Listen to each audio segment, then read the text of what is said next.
শুভ সকাল বন্ধুরা, কেমন আছো সবাই? আশা করছি সকলে অনেক বেশি ভালো আছো। আমরাও না বেশ ভালো আছি। সকাল সকাল আজ দেখো বিছনার চাদরটা তুলে নেব। কেন বলো তো, বাইরে দেখছি একটু রোদ্দুর উঠেছে, তো ওই কারণে ভাবছি বিছনার চাদরটা তুলেই না ওই হাতে একেবারে কেচে পরিষ্কার করে দেব। আসলে কোনো কাজই না এরকম তুলে ফেলে রাখতে ভালো লাগে না, সঙ্গে সঙ্গে যদি করে নেওয়া হয় না তখন মাথাটা একটু হালকা থাকে। তো দেখো এদিকে যে পুরনো বেডশিটটা পাতা ছিল না খাটে, তো সেটা একটু সুন্দর করে ঠিক করে দিচ্ছে। এটা পুরনো বলা যায় না, কারণ এটার বেশি দিন বয়স না, তবে রং উঠে মনে হয় যেন পুরনো, ওই কারণে না এখন আর পাতি না। তবে বিছনার চাদরটা প্রচণ্ড শক্ত, আর ঈশান আমার হাতে হাতে কাজ করে দিচ্ছিল। নিচেই যে বেডশিট তারপরে বালিশ কাঁথা নিচেই রেখে দিয়েছি, সেগুলো কিন্তু একে একে আমার হাতে তুলে দিচ্ছিল। তো বাচ্চা কাচ্চা যদি এরকম একটু সাহায্য করে না কাজে, অনেক মন থেকে ভালো লাগে। সেটা যদি কাজের নাও হয় তবুও কিন্তু ভালো লাগে। তো নিচে আমার অপেক্ষায় দাঁড়িয়েছিল যে কখন আমি বালিশ চাইবো একটা একটা করে, ও কিন্তু আমার হাতে তুলে দেবে। আর বালিশগুলো তুলতে তুলতে একটা মজার কথা বলি শোনো। বারবার বলছিল মা অনেক ধারি তোলো, মা অনেক ধারি। তো ও না ভারী বলতে পারে না, ভারীকে সবসময় ধারি বলে। তো পুতুলটা নিয়েও ওরকমই বলছিল অনেক ধারি মা, অনেক ধারি। তো যাই হোক, এইভাবে কাজকর্মগুলো করে নিচ্ছিলাম। তো যেহেতু অনেক ভোর ভোরই উঠেছি ঘুম থেকে, কাজগুলো টাইমের মধ্যে অবশ্যই করতে পারবো। এই 2-3 দিন তো দোকানে যাওয়া হয়নি, তো আজ থেকে হাজব্যান্ড আবার কাজে চলে গেছে, তো ওই কারণে দোকানটা আমাকেই খুলতে হবে। আর আগের মতো রুটিন মাফিক সেই কাজকর্মগুলো টাইমে করে নেব। তো দেখো এদিকে বড় গামলার মধ্যে অনেকখানি জামা কাপড় আমি রেখে দিয়েছিলাম, সবগুলো কাচতে ধুতে হবে। তো সেখান থেকে সব টেনে টেনে এসে বাইরে ফেলেছিল, তো ওই জামা কাপড়গুলো আবার গামলায় তুলে নিলাম। ওগুলো কেচে দেবো সব একসঙ্গে পুকুরের দিকে দেখি। এখন এই ঘরের জানলাটা খুলে দিলাম, দিয়ে একটু বেডশিটটা টান টান করে নেব, নিয়ে কিন্তু ঘরবাড়িগুলো ঝাড়ু দিয়ে নেব। সকালবেলা না যতটা সম্ভব চেষ্টা করি কাজ যাতে কম থাকে, কারণ রাত্রিবেলা এখন অনেক কাজই করেই আমি শুই। এই ঘরটাও অনেক বেশি পুরনো, নোংরা হয়ে যায় সন্ধে হতে হতে। তো সন্ধেবেলা একবার আমি গুছিয়ে নিই। কেন বলো তো, সকালবেলা যদি দুটো ঘর একসঙ্গে গোছানোর চেষ্টা করি না, তখন আমার কাজগুলো করতে একটু অসুবিধা হয়ে যায়। তো বাসন কোসনও রাত্রে যতটা সম্ভব সন্ধ্যার আর দুপুরেরগুলো একসঙ্গে মেজে রেখে দিই। আর রাত্রে যেহেতু এখন রুটি করি, রুটি খাওয়ার পরে কিন্তু বেশি বাসন হয় না, তো সেই কারণে সকালেও এখন বেশ দেখছি বাসন কম পড়ছে। তো এরকমভাবে আমরা যদি একটু বুদ্ধি করে না রুটিন ম্যাপিক কাজগুলো করে নিতে পারি, তখন কিন্তু আমাদেরই সুবিধা। কাজগুলো যেমন সুন্দর তাড়াতাড়ি হয়ে যায় না, ঠিক তেমন তাড়াতাড়ি পরিপাটি সুন্দর গুছিয়ে আমরা করে নিতে পারি। তো দেখো এদিকে কিছুটা জামা কাপড় ছিল, সেগুলো তো ভাঁজ করে নিলাম, এগুলো আলনায় রেখে দেব। ছোট ছোটোগুলো না ওই যে এটা আছে থাকাটা তাতেই রাখলাম। তো আলনা এখন সুন্দর করে ভাঁজ করে করে একটা একটা করে রেখে দিচ্ছি। তো প্রত্যেক দিন রাতে যেমন আমি বাসন মেজে শুই, সেরকম কিন্তু প্রত্যেক দিন সকালবেলা যে কটা জামা কাপড় আর কি শুকিয়ে যায়, সবগুলো একই হাতে পরিষ্কার পরিচ্ছন্ন করে পরিপাটি করে গুছিয়ে ভাঁজ করে জায়গায় রেখে দিই। এরকম না আমরা যদি একটু বুদ্ধি করে প্রতিদিন কিছু রুটিন মেনে কাজ করলে না কাজগুলো অনেক তাড়াতাড়ি সহজ এবং পরিপাটিভাবে হয়ে যায় এবং সঠিকও কিন্তু হয়। তো যাই হোক, এদিকে সকালবেলার কাজকর্ম বলতে প্রায় শেষ, কারণ এক্ষুনি আবার দোকানেও চলে যেতে হবে। আজ না আমি রান্না করে রেখে যাব না, কারণ বাড়িতে সবজি আছে, মাছ নেই। দেখি দোকানে গিয়ে মাছ কিনবো, তারপরেই দুপুরে বাড়িতে এসে রান্না করব। আসলে কি বলো তো, মাছ ছাড়া সবজি কিন্তু কখনোই মজে না। সেটা বলতে পারো যদি যত দামি পনির বলো কি যেরকম নিরামিষ কিছু রান্না করা হয়, মাছ সবজির ওপরে কোনো কিছুই যায় না। তো এদিকে আমি বারান্দাটাও পরিষ্কার করে নিলাম, কিছু ভিজে জামা কাপড় ছিল সেগুলোও মেললাম। তারপরে ঘরে এসে দেখলাম দুটো এরকম কাঁথা জামা পরে আছে, সেগুলো ভালো করে ভাঁজ করে পুতুলটা আবারও জায়গায় রেখে দিলাম। সারাদিন যে কতবার এই পুতুল বালিশ কাঁথা নিচেই নামাবে ফেলবে তার কোনো ঠিক ঠিকানা নেই।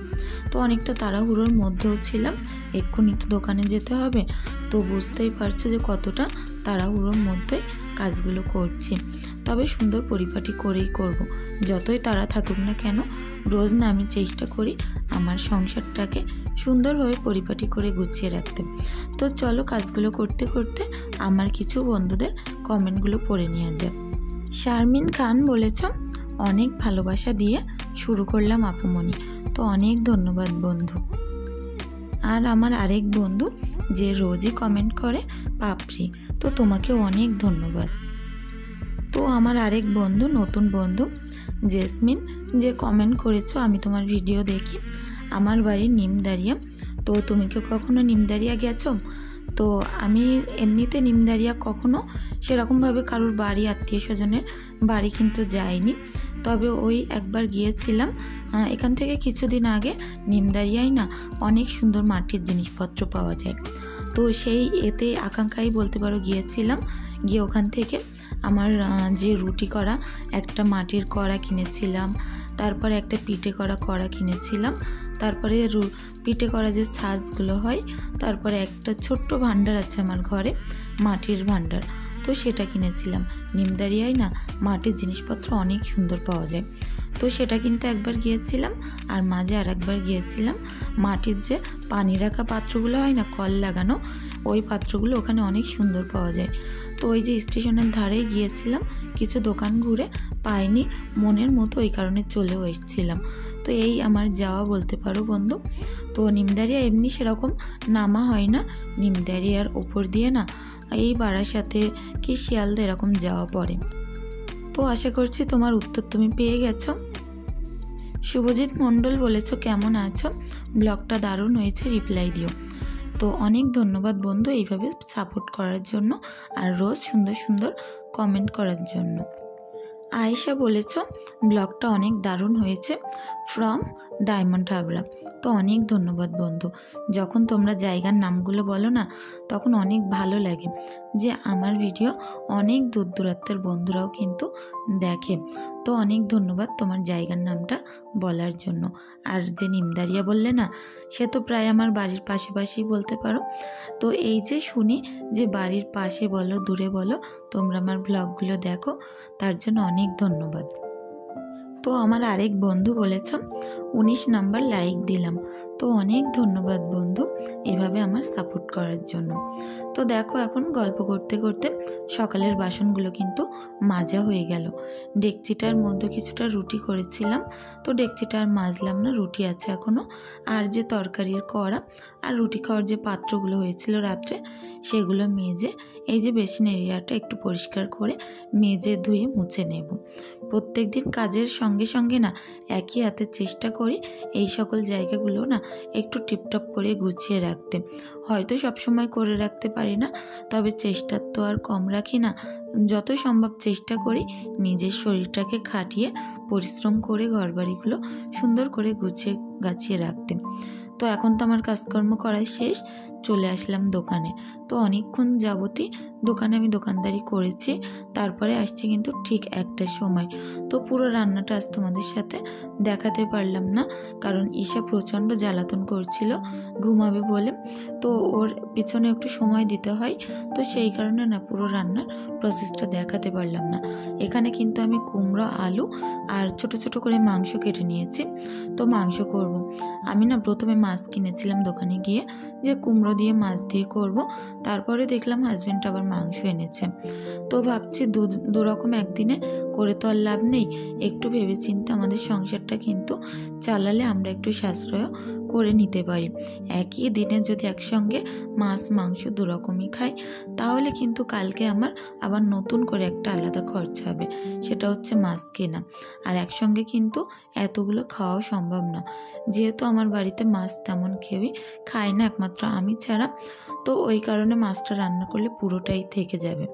তো এই যে কিছুটা চারা পোনা বাটা আর একটা রুই মাছ, তো ওগুলো আমি একটু কেটে নেব। এদিকে কিন্তু রান্নাটা সুন্দর করে কষিয়ে নিচ্ছিলাম। তো মাংস, কুমড়ো, আলু, এটা না অনেক পেটের পক্ষে ভালো। অনেকের আমাদের কী হয় বলো তো, মাংস খেলে কিন্তু সহ্য হয় না, অনেক রকম পেটের প্রবলেম হয়। আমার হাজব্যান্ডের তো হয়ই, সেই কারণে কিন্তু সবসময় আমি চেষ্টা করি মাংসের সঙ্গে একটু সবজি দেওয়ার জন্য। বিশেষ করে কুমড়ো না প্রচণ্ড পেট পরিষ্কার করে, ওই কারণে মাংসের সঙ্গে যদি একটু কুমড়ো মিশিয়ে দিই না, তাহলে কিন্তু পেটের প্রবলেম আর থাকে না। তো এদিকে সুন্দর করে ঝোল দিয়ে দিয়ে একটু কিন্তু বিরিয়ানির মশলাও দিয়ে দিয়েছিলাম। তারপরে ভাতটা দেখলাম হয়ে গেল, এখন ভাতটা উপর করে নেব।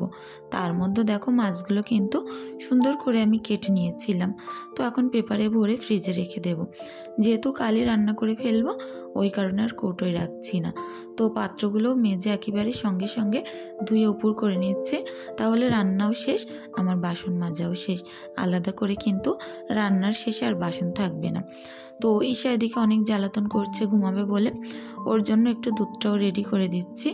এখনও না ওর দুধটা ছাড়ানো হয়নি, যেহেতু এই 2.5 বছর বয়স, হয়তো 3.5 বছর হলে ছাড়ানো হয়ে যাবে। তো ওর হাতেও একটুখানি দুধ দিয়ে দিলাম। দুধের কৌটো যেই খুলি না, হাত যে কখন কিভাবে বাড়িয়ে দেয় তলার দিক থেকে, সেটা আমি নিজেও বুঝতে পারি না। তো যাই হোক, এখন দুধটা একটু চেক করে দেখলাম গরম আছে কিনা, দেখলাম ঠিকই আছে। তো ফিটারটা ওর হাতে ধরিয়ে দিলে না সুন্দরভাবে খেয়ে নেবে। এখন আমার অনেক জামা কাপড় আছে, পুকুরে নিয়ে যাব কাচতে। বেশি জামা কাপড় হলে না পুকুরে কাচতে অনেক সুবিধা, যেহেতু পুকুরটা এখন পুরো ভরপুর পানিতে ভর্তি আছে, তো কাচা ধোয়া করতে প্রচণ্ডই সুবিধা। আর সানের ওপরে তো জানোই কাচতে একটু আলাদাই সুবিধা হয়। তো রান্নাবান্না শেষ, এখন একটুখানি দেখছিলাম যে মাংস কুমড়ো সব কিছু ঠিকঠাক হয়েছে কিনা। তো প্রত্যেক দিন রান্নার শেষে না মেঝেটাও কিন্তু এক হাতে আমি মুছে নিই, যেহেতু এই গেঞ্জির কাপড়টা দিয়ে মুছতে এত সুবিধা হয়। আর বেশ অল্প কিছুদিনই কিন্তু মেঝেটা তৈরি করা হয়েছে, কিন্তু এত তেলা স্লিপ কি বলবো, একেবারে পাথরের উপরে কি টাইলসের উপরে মুছতে যেমন সুবিধা, আমার এই রান্নাঘরের মেঝেটা না ওই রকম তেলা, তো মুছতে অনেক সুবিধা হয়। ওই রান্নার শেষে অল্প জায়গা তো একটা কাপড় ভিজিয়ে যেমন তেমন করে মুছে একটু শুকনো শুকনো করে নিলেই হয়ে যায়। তো এদিকে আমি জামা কাপড় কাচছিলাম, আর একটা সাপ এসে অনেক বেশি লাফালাফি করছিল। তোমরা হয়তো বুঝতে পারছো কি বুঝতে পারছি না, ওই যে এখন চলে যাচ্ছে কিন্তু নেটের ধার দিয়ে।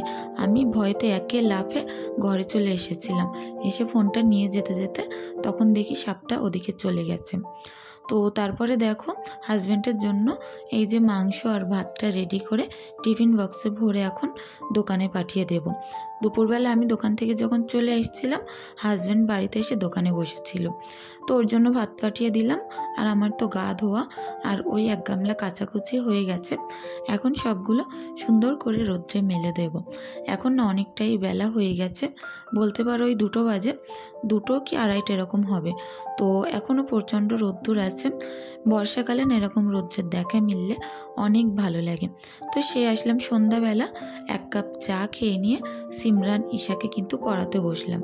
ঈশা দেখো এতটাই জ্বালাতন করে, সিমরানের পরীক্ষার সময় কিন্তু মোটেই পড়াতে দেয় না। তো যাই হোক, অনেক কষ্ট করে সিমরানের লেখাগুলো আমি করিয়ে দিচ্ছিলাম।